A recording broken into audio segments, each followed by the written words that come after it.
The inflection point in the Tesla story began just now, says Dan Ives, and I agree with him. Tesla is the most undervalued AI play in the market right now, with Tesla stock yesterday going up almost 22% in one single day, which added $150 billion to Tesla's market cap, which is a single day record. What we have heard on the earnings call and what we've seen in the earnings report is all music to the ears of the bulls. He predicts 2025 will be a renaissance of growth for Tesla. Dan Ives also believes that if Elon's candidate got elected, it would be bearish for EVs but bullish for Tesla. We got a Tesla stock price increase from Canaccord Genuity, up from $254 to $278. There's a very positive take from RBC's Tom Narayan. There is growth. And if they can do it with the margin strength that they have now, folks can stop thinking about the automotive piece and margins and start looking at what really should drive Tesla stock, which is the non-automotive things: energy storage, autonomy, and potentially even Optimus.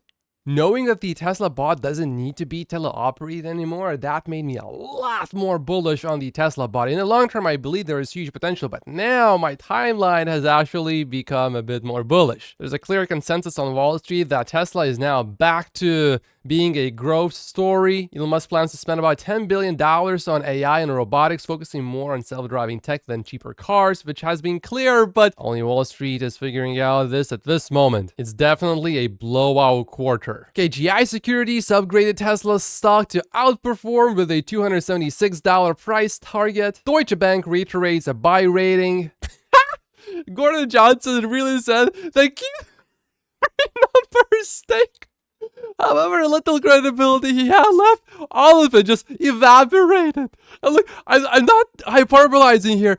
He really said that Q3 numbers stink. He indeed does remain the biggest moron covering Tesla stock. Look at these price targets. Bank of America up to $265. Goldman Sachs up. Fulton Securities up to $330. So even Tesla bears are increasing their Tesla stock price targets, although in the case of Guggenheim, only increased by $3. Oh, come on, that's just silly. I'm really looking forward to 2025. We are returning to some significant growth with Tesla. Everybody, including on Wall Street, was too bearish about Tesla's earnings before the earnings day. But once again, James the Cat was the closest one more time. The Cat has won 3 times in a row now and remains clearly the best retail analyst when it comes to predicting Tesla's earnings per share, which is why I give so much attention to James. But you know what's even better about this massive beat? It's that Tesla did not even touch the large deferred revenue honeypot. I really like this chart. This is Tesla's margin. This is how much it costs for Tesla to make one car. And look at the massive drop from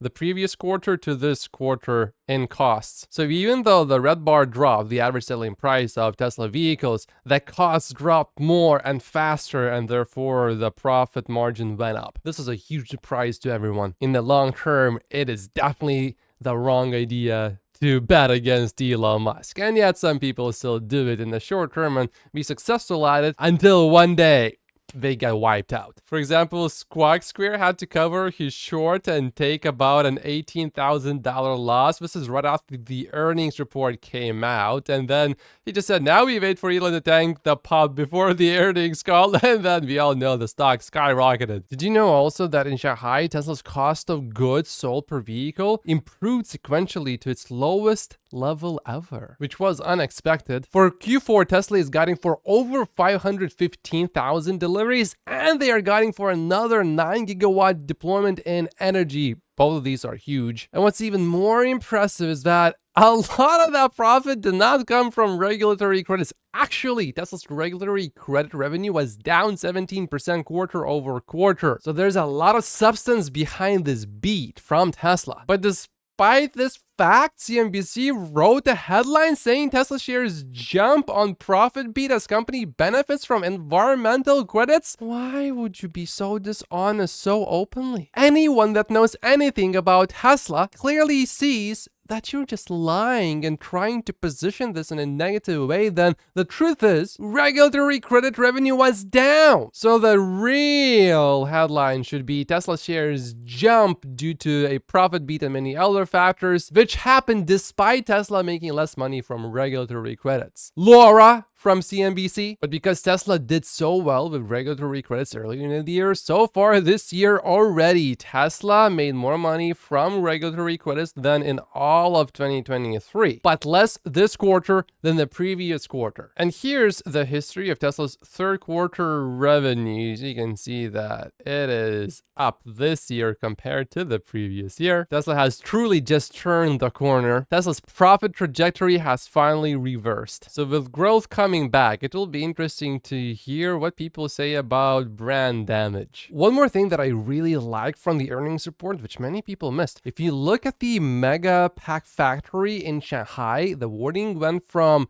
we're gonna start producing in Q1 to we are gonna start shipping in Q1. Meaning the Shanghai Megafactory is making more progress than expected, faster than expected, even by Tesla standards. And look, James has been a bit negative earlier, but now he's saying this is all very bullish for the business in 2025. Whether or not Tesla solves FSD, and they have a very aggressive target to solve FSD next year. And look at this, he's basically going from a non-investor to an investor. Again, as a conservative investor, I could not stomach holding Tesla when the core business was in decline, but I think the worst is now behind us and I will once again hold some shares. And Tesla is truly set up for an amazing Q4. It also helps that on the earnings call, Elon Musk said, my prediction is Tesla will become the most valuable company in the world and probably by a long shot. Whoa. In just one single day, Elon Musk added $33.5 billion to his net worth. And he predicts that Tesla could grow its vehicle sales next year by as much as 30%. Elon's net worth is now at $270 billion. The only other day that Tesla went up by more than 20% in one single day was in 2013. It's been more than a decade. And this is why you don't want to trade Tesla stock. Everyone was wrong about Tesla going into the earnings, and yet Tesla surprised when no one expected it. People are really liking this post. Tesla shares rally as investors applaud Elon Musk's political tweets and the endorsement of his political candidate. This is not entirely flawed. Everyone told me it was going down because of his political tweets. Now that it's going up, it must also be because of his political tweets. And Elon just posted SpaceX and Tesla continue to execute extremely well despite being large companies, and that will definitely continue. We are now seeing the benefits for Tesla from the layoffs that happened earlier this year. And during these layoffs, people were freaking out, but no more. Turns out Elon made the right call in the long term. Now, Tesla expects to spend $11 billion in 2024 according to its 10Q filing. This is up from its previous guidance of $10 billion, probably due to increased spending on AI training. Elon also posted that this is true. The rate of improvement in Tesla's FSD disengagement ratio is stunning. It's proof that scaling laws apply to self-driving and real-world AI. So this is information from Tesla earnings calls, and my experience is a bit different, but Elon replied true to this one, so you can see supposedly how much better it has gotten. You can see exact sources here. But yeah, Tesla's team is behind the statement that FSD is going to be safer than human driving by Q2 in 2025. It's no longer, oh, it's going to be sometime next year towards the end of the year. No, it's going to be Q2 of next year. Elon even said on the earnings call that Tesla employees in San Francisco are already being offered ride-hailing capabilities with a development app, and that they can go for a ride. Now, of course, we have a safety driver, but it's already happening. Tesla expects to roll out a ride-hailing app to the general public in Texas and California in 2025. So things are going sort of like how ARK Invest has predicted. Tashakini reiterated that FSD will unlock a $10 trillion opportunity for Tesla, and Tesla's FSD miles cumulatively so far are growing exponentially when you look at the long-term picture. More than 50% of the miles have been driven on V12, by the way, and Tesla's AI training compute has been increased by 75%. Elon also said that if hardware 3 is not capable of full self-driving, they will upgrade the hardware to all hardware 3 owners for free. On the earnings call, Elon said that the hardest thing right now is determining when they have a new FSD version, which one of these versions is better. Sometimes he said the drivers need to drive for 10,000 miles to determine which of these two versions is better. And then of course course, Tesla needs more edge cases. So following this rationale, and the logical conclusion would be that Tesla should offer longer FSD free trials, more of them probably, maybe cheaper FSD price. And we have seen that in the past 6-ish months so far. So it would be fair to expect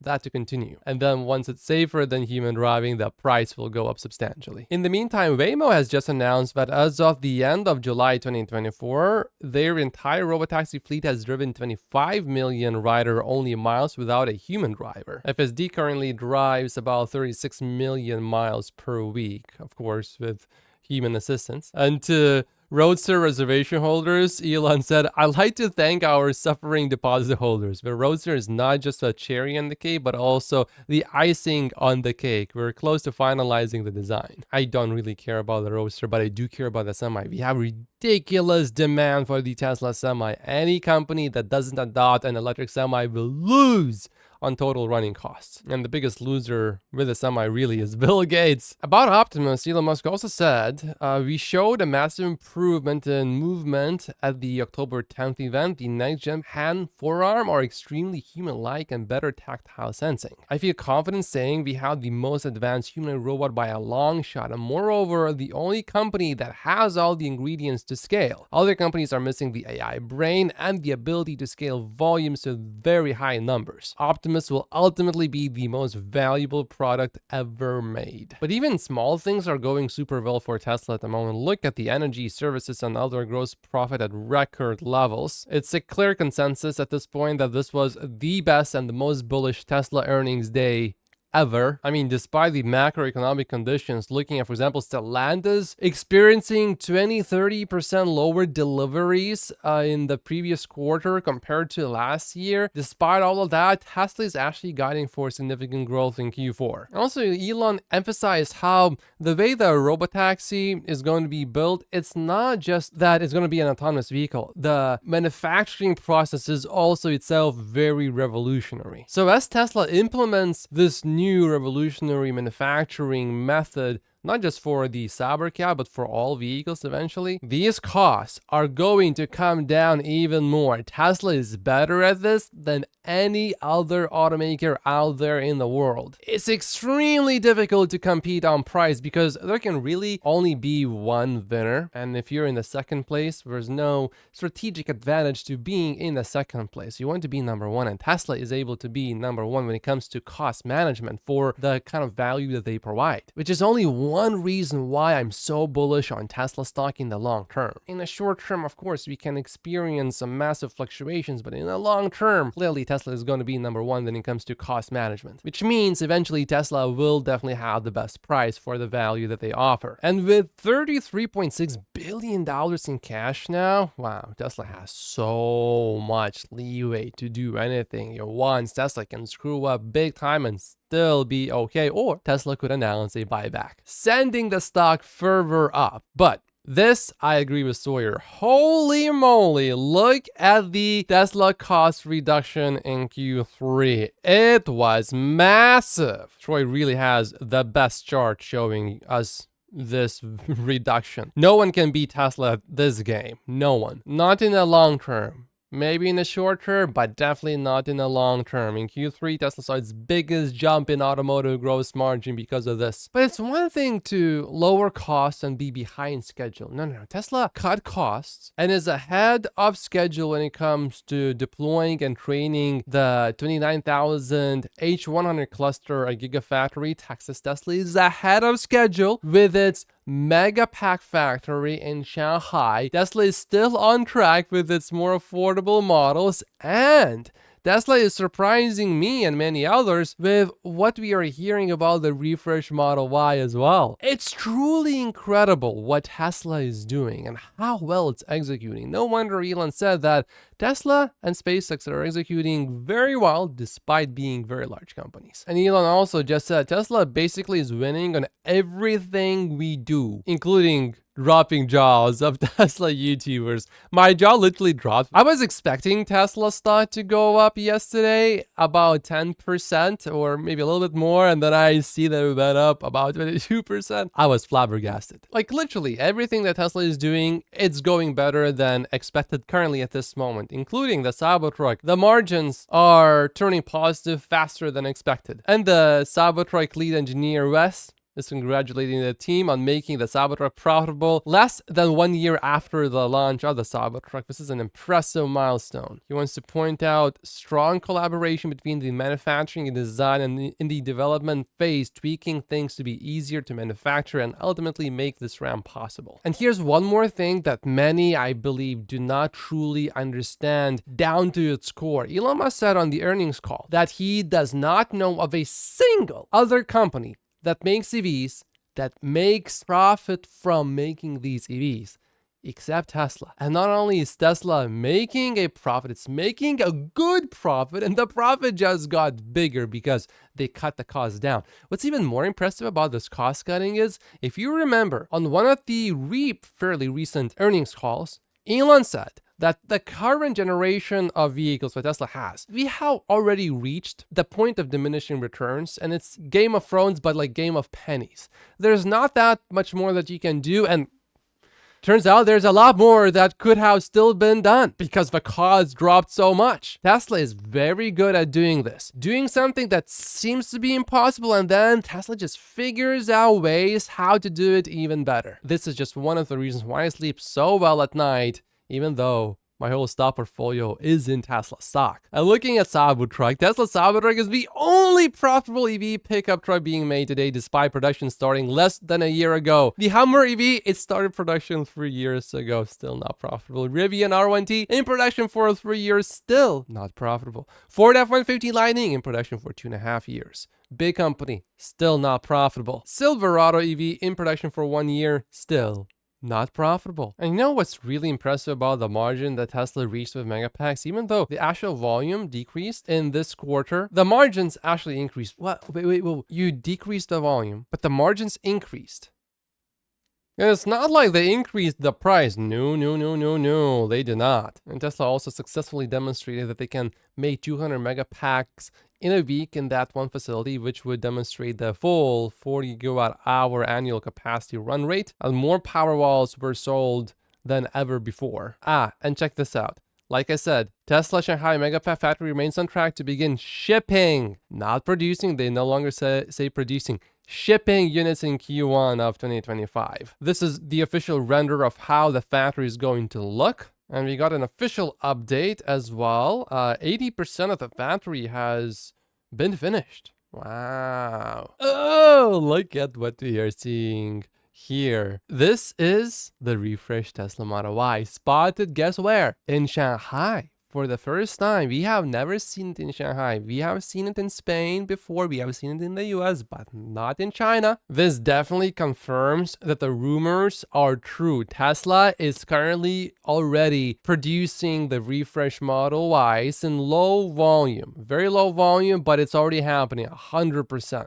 This is the sighting from Spain. And there was one more sighting in Shanghai. So not just one sighting. At this point, I have no doubt that the absolute latest we will see the refresh Model Y is Q1 of next year. There are some great people at the Tesla Energy division, and so naturally, Michael Snyder has been promoted to Vice President of Energy and Charging at Tesla. He's been with the company for 10 years, and for the past 2 years, he has served as Senior Director of Megapack, so don't be surprised if you suddenly start hearing a lot from him. I agree with Jeff that Tesla has bench strength for which it does not get the credit or coverage it deserves. So many breaking news articles about managers leaving, but close to zero coverage regarding 3 directors, Ashok, Milan, and now Mike being elevated to VP, which clearly shows they have a deep bench and keeps other people on their toes. Say, look, we have good people. If you leave, we are okay. On top of all of that, each of these people are considered the best in the industry at their positions, and each will now develop the next set of directors below them. One can draw a direct connection to long-term viability and prosperity of a business by the death of the team behind it, and Tesla has a huge team. Elon is basically #1 in the world when it comes to achieving the impossible. So all the people that also are fairly decent at going after the impossible, they want to work with Elon Musk. So he attracts the best talent, and then these people under Elon, they also attract the best talent out there. No one else really has this advantage because you really have to be number one in the world at what you do for you to pull this off, and Elon Musk is number one. Elon also said if we execute well, the 4680 cell will be the most cost competitive cell in North America. And remember that Elon said on the earnings call, Tesla is basically winning on everything we do, and I believe that includes 4680 batteries and the progress that we are making. And we have seen some positive news about 4680 batteries in the last 4-ish, 5-ish months, especially since July. We had that confirmation that Tesla is able to deploy and use the dry process successfully, and we are only hearing good things coming from Tesla about 4680s, at least for now. So I am pretty bullish in the long term about the 4680s made by Tesla. And despite restructuring the Supercharger team, growth in connectors was higher in the quarter than in any other quarter of the year. How crazy is this? You mean to tell me the executive that said, oh, I cannot cut my team anymore, and for which then she got fired, you mean she was right? I mean, the numbers don't agree with her. Tesla got rid of the whole department and yet is deploying more superchargers than in any other quarter this year, including the quarter when Tesla still had the full team. All the critics and all the bears said, oh, Elon Musk, you are so wrong for getting rid of the whole team and making an example of that team. They said it was a mistake to do that and to send a strong message to the rest of the Tesla team to not be complacent. But I look at the margins, I look at the numbers from this earnings report, and I think it's overwhelmingly clear that Elon Musk definitely made the right move. For some, it takes a while to learn to not bet against Elon Musk when it comes to big important decisions. Now, supposedly Tesla is just an automotive company, but then how do you explain the fact that Tesla's energy margins have consistently been above the automotive margins, and now they are much, much higher, sitting at 30%. And yet many Tesla bears say, oh, no. Tesla is still just an automotive company. For how long are they going to keep saying that? Here's an interesting chart. This is global BEV market shares. You can see China has more BEV market share than the rest of the world combined. So it's good to know that Tesla is doing very well in China. Make sure to like and subscribe, and I will see you in the next video, probably on Monday. Thank you so much for watching.